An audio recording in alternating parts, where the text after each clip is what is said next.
So I have a fun video for you guys. I want to talk about the 2010s a little more because it really was such a good decade. In terms of my love for film and music, it was my decade. You already know what I consider some of the best of the decade, which has changed a bit. Go to my Letterboxd to see updates. So I want to talk about some of my favorite acting performances of the decade. There are a lot. So what I'm going to do is split this video into two parts. I'm covering a whole decade. This one singular video will probably be long enough, so shut up. Also, the decade in my eyes is 2010 through 2019, alright? So let's just do it. Natalie Portman's performance in Black Swan is one of the most disturbing in any horror movie in my opinion. There's a kind of raw devastation in her performance, but there's also an innocence to it.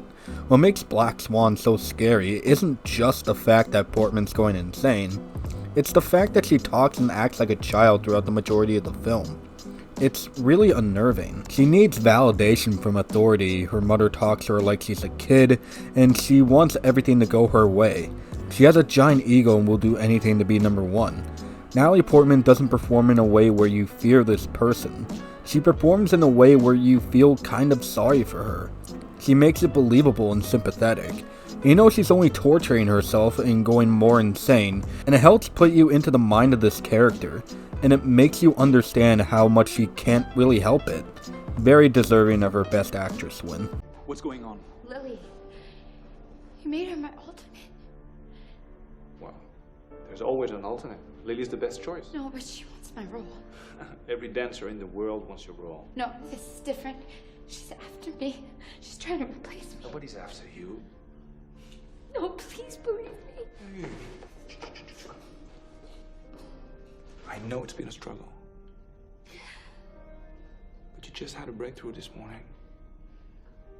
Tomorrow's yours. Just give a great performance and you won't have to worry about Lily or anybody else. Yep, there's really no denying how much of a revelation J.K. Simmons is in Whiplash. It's perfect casting. The character of Fletcher is someone who's rapid fire, fierce, unsympathetic. We've seen J.K. Simmons play that kind of character before, but in Whiplash, it's utilized to a terrifying degree. J.K. is so incredibly fierce and adds so much to the film's anxiety meter. But there's also a balance to it. With every time he scares us, he's also very oddly funny with how quick and brutal he is with his insults.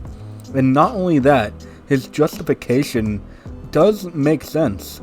He's going about it in the worst possible way, but his tactics are effective. He's endlessly watchable, and what makes it scarier is that there are so many Fletchers out there in the world. J.K. Simmons isn't far off from how some people actually act.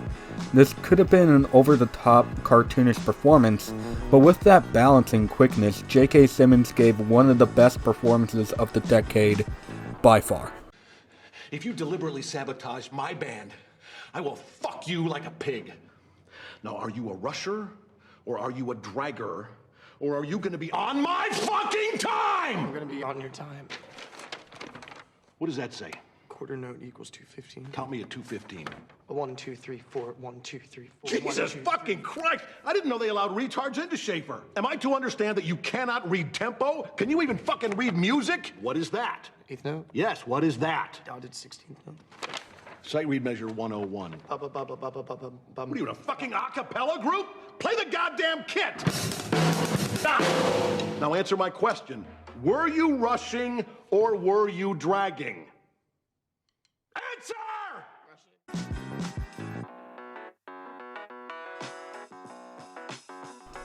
I feel like this performance gets slept on. I love Jesse Eisenberg in almost everything he's in, but his performance in The Social Network is one of the most honest and authentic I've seen in a long time.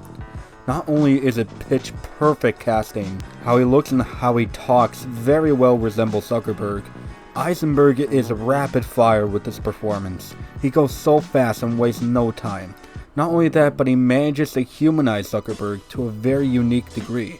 We know throughout the movie that he's an asshole, but we also see how much he truly cares about the work and how insanely quick-minded he is. We get a sense that he doesn't enjoy screwing people over, but he feels like he has to in order to be successful. We hardly even see the guy smile. But even though he's not likable in the slightest, we can't help but to be impressed by him. He delivers Sorkin's dialogue like how Zuckerberg would say it, but he also gives the audience a strong emotional reaction to the man. Were you leading them on for 6 weeks? No. Then why didn't you raise any of these concerns before? It's raining. I'm sorry? It just started raining. Mr. Zuckerberg, do I have your full attention? No. Do you think I deserve it? What? Do you think I deserve your full attention? I had to swear an oath before we began this deposition, and I don't want to perjure myself, so I have a legal obligation to say no. Okay, no. You don't think I deserve your attention? I think if your clients want to sit on my shoulders and call themselves tall, they have a right to give it a try, but there's no requirement that I enjoy sitting here listening to people lie. You have part of my attention. You have the minimum amount. The rest of my attention is back at the offices of Facebook, where my colleagues and I are doing things that no one in this room, including and especially your clients, are intellectually or creatively capable of doing. Did I adequately answer your condescending question?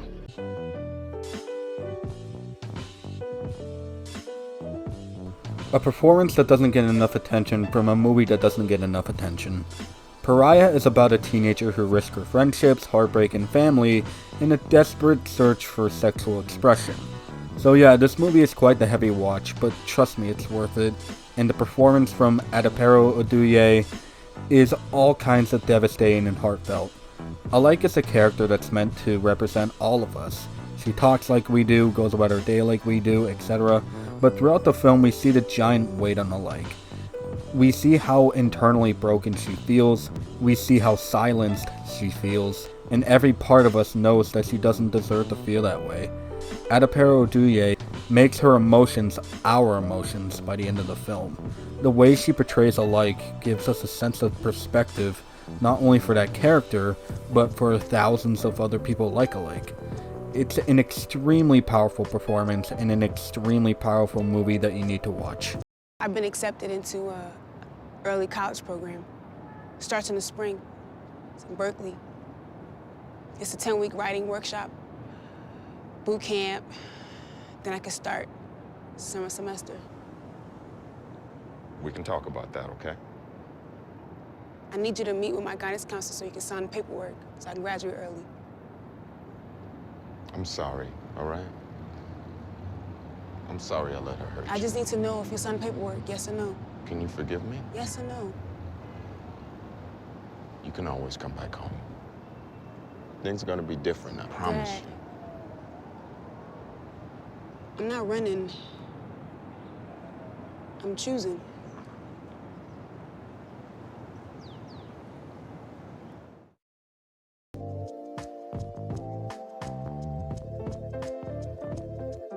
Parasite ruled the world back in 2019, being the first foreign language film to win Best Picture, and for just being, well, that good.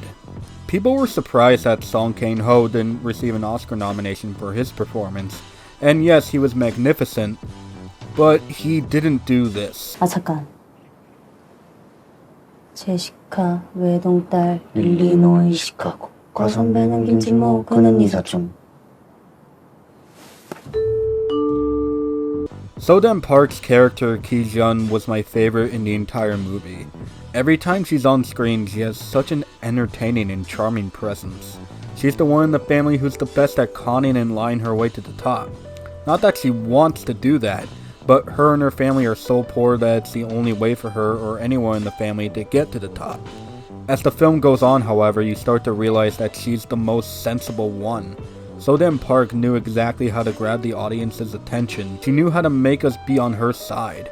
But when the movie's tone shifts, we realize that even her, the smartest person in the room, had to be put in situations in which she didn't immediately know what to do. She gives this character a type of satisfaction, as well as a type of anxiety. She's the character we all want to be, but she also knows how to properly show us that even though we want to be her, there are unfortunate consequences. In my opinion, she gave so much heart and soul to this film, and I can't imagine this character being played by anyone else. 보통 그림 우측하단 이쪽 부분을 스키조프레니아 존이라고 해서 신경정신과적 징후가 잘 드러나는 곳으로 보거든. 여기도 보세요. 이런 독특한 형태를 그려놨죠, 다송이가? 아, 네. 저거 똑같은 거.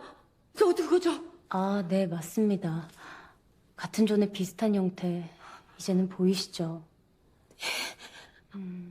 나는 저 나성이 그림을 밥 먹을 때마다 매일 봤는데 제가 생판 아무것도 모르고 그죠? 아, 진정하세요. 침착하자. 이게 다 다송이 마음속의 블랙박스인 겁니다.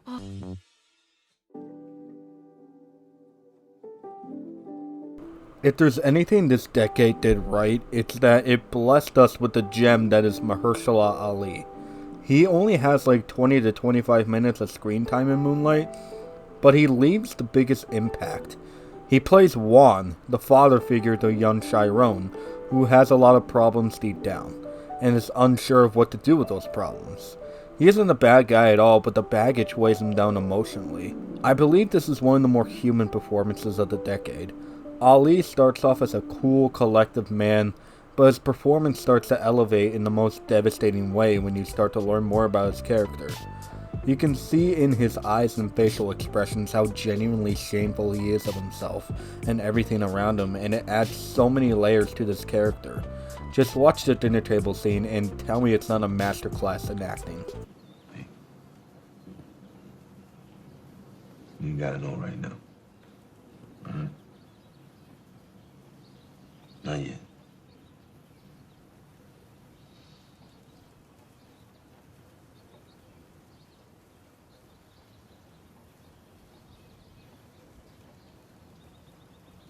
Do you sell drugs?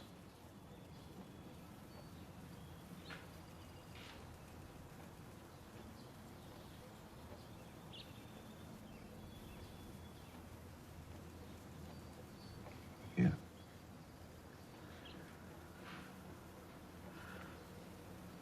Mom. She do drugs, right?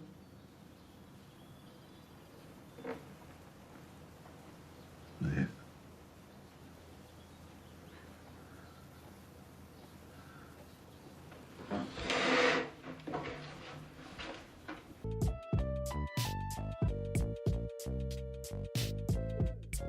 I've always been a fan of Jason Segel, but his performance as David Foster Wallace is nothing short of transformative. Segel usually plays the goofy, lovable guy and everything, but here you just see a hopelessly depressed, intelligent man who wants a reason to keep going. Every outburst he has and every time he takes the opportunity to gush about something, you can't help but to be glued to the screen and listen. You can't help but to feel for him and hope that the best is yet to come for him. But when you hear him talk about something that genuinely makes him happy, you can't help but to feel happy too. Jason delivers this dialogue how David Foster Wallace would, with intelligence and friendliness. It's a performance that's extremely humble, relatable, sad, but overall transformative. Is this the heroin thing? Yeah. Is this the heroin thing again? Yeah. It isn't true. What is so hard for you to believe? The reason it is so hard to believe is because there is so much about drugs and addiction in the book. That doesn't mean that it's autobiographical. The book stuff is meant to be a metaphor. What is... You don't believe a fucking word that I've said, do you? I didn't say that. I was not. I never was a heroin addict. Okay, the rumor I heard was that in the late 80s, when you were at Harvard, you got involved with drugs and you had some kind of breakdown. I don't know if I had a breakdown. I got very, very depressed. I told you that. It had nothing to do with drugs. I have spent most of my life in libraries. I never lived that dangerous kind of life, and I would never stick a needle into my arm. Okay, so how do you think that rumor I got have no idea. I have no idea. All right, calm down. And I'm telling you, if you were to structure this as some sort of like, and then he spiraled into terrible addiction sort of thing, it would be inaccurate.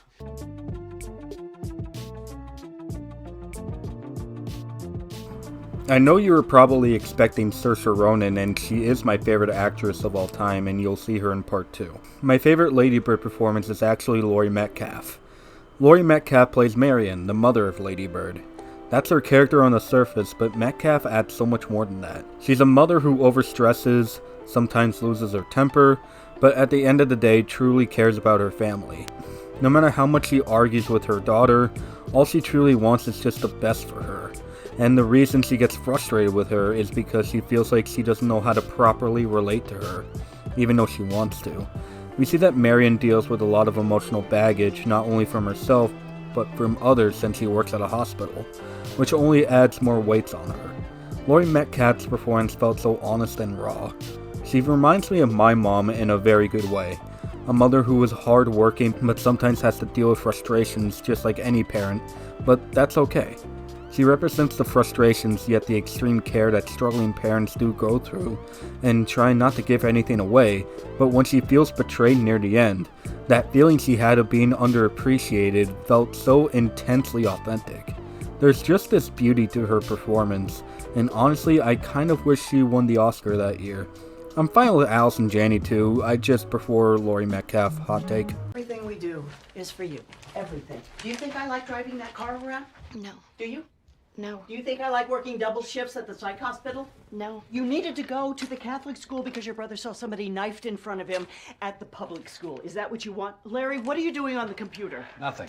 You think your dad and I don't know how ashamed that you are of us? Your dad knows. Your dad knows why you ask him to drop you off a block away from school every day. Dad, I didn't mean to. You made him feel horrible. Horrible. I'm sorry. You know Marion, that? you didn't have to bring No, that Larry, up. you can't just be the nice guy. She has to know. She has to know how you feel.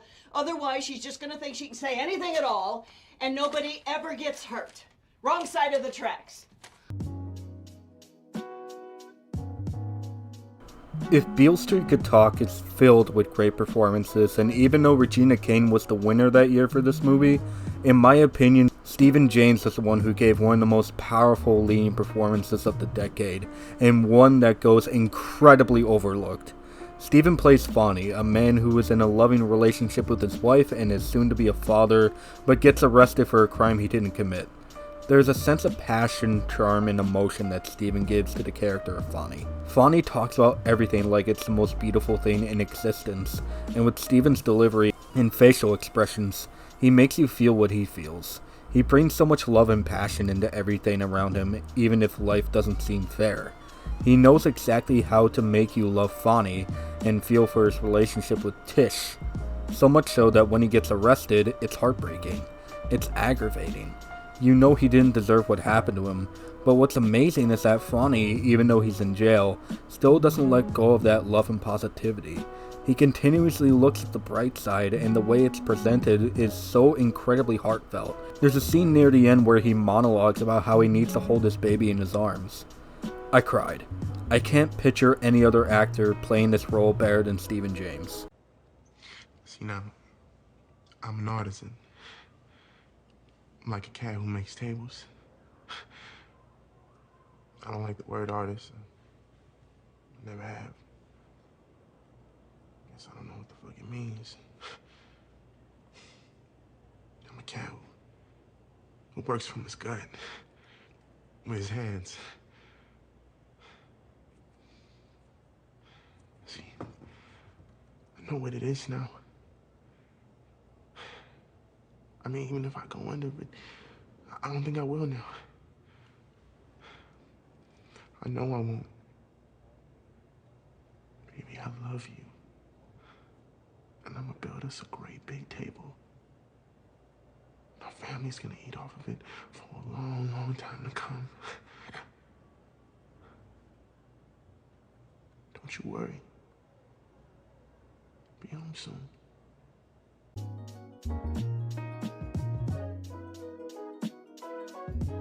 Another comedian turned dramatic actor. I'm a big Awkwafina fan, I honestly always have been. Every time she shows up in a movie, she's shown huge charisma and a great amount of energy.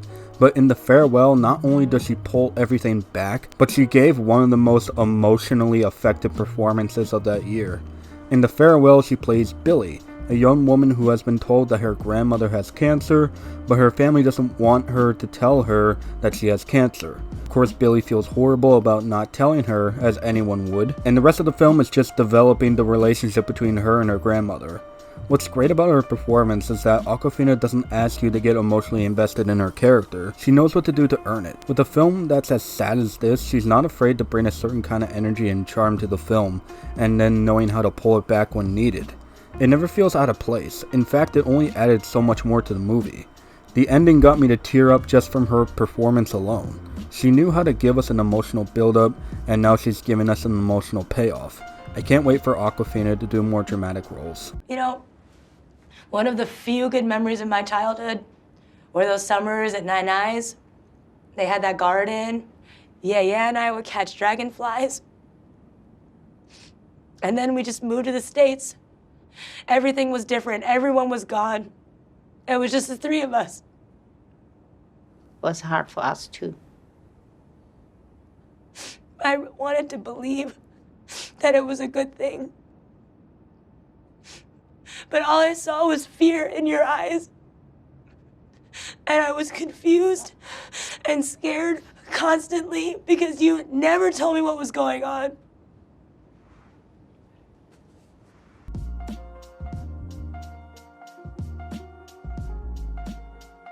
It's really hard for me to pick who my favorite actor is.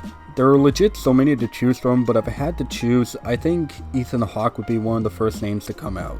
It's either him or Willem Dafoe, but there's no denying the massive range Ethan Hawke has, and in First Reformed he adds so much subtlety and depression into his performance. He plays Reverend Toller, a man who starts to have a crisis of faith after hearing another man's despair about the dangers of climate change. What I love about Ethan Hawke's performance as Toller is that most of the fear and depression his character goes through is visual. It has to be for a character like this because having a crisis of faith as a pastor wouldn't necessarily go over well. By the looks in his eyes, his facial expressions, to even how he starts moving, you know you're experiencing this man's decline, and it's not only believable, it's riveting. You don't know what Toller might do. You don't know who or what he'll turn to for help. But the mystery of that character is what keeps us fascinated. And Ethan Hawke brings the perfect amount of subtlety to the table. It's such a captivating performance from an amazing actor. I wasn't aware that I had offended. Jesus doesn't want our suffering. He suffered for us. He wants our commitment and our obedience. And what of his creation? The heavens declare the glory of God. God is present everywhere, in every plant, every river, every tiny insect. The whole world is a manifestation of his holy presence. I think this is an issue where the church can lead, but they say nothing. The U.S. Congress still denies climate change? Where were we when these people were elected?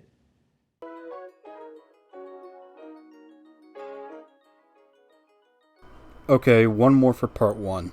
In 2012, Jennifer Lawrence won the Oscar for her performance in Silver Linings Playbook. I really hope she got arrested after stealing Emmanuel Riva's Oscar. In Amore, Emmanuel Riva plays Anne, an elderly woman going through early dementia. She has a stroke early on, and then the rest of her health physically and mentally start fading away. This is one of the most believable performances I've ever seen.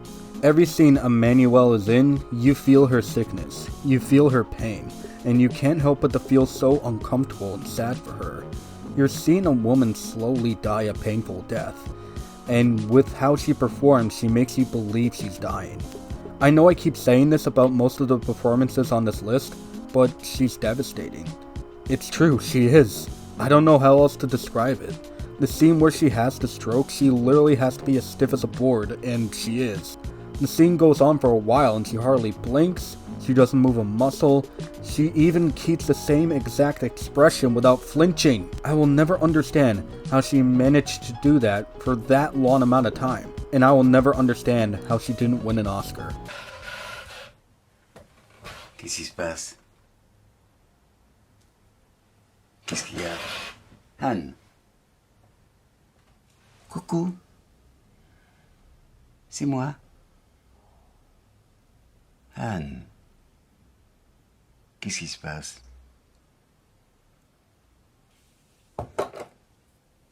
Anne, qu'est-ce qui se passe?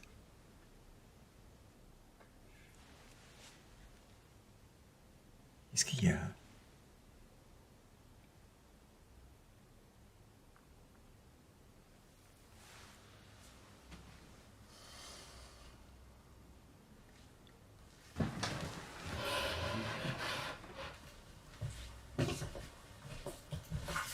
Alright, that does it for part 1. Stay tuned for part 2 coming soon. Bye-bye.